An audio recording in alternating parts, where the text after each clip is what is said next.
Đêm hôm đấy, Tuấn về nhà, trên tay cầm bàn tay sét đánh. Hôm đó, Tuấn đánh đề 81, nó về 54. Bỗng nhiên, Tuấn đang về nhà, bỗng nghe tiếng gió xít qua khe cửa.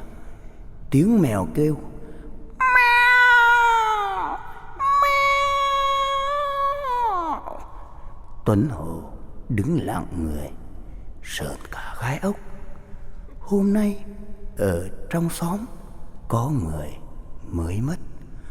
Tuấn bàng hoàng, run sợ. Thôi về nhà thôi, sợ quá. Meo, meo. Tuấn chạy qua đến quán luôn.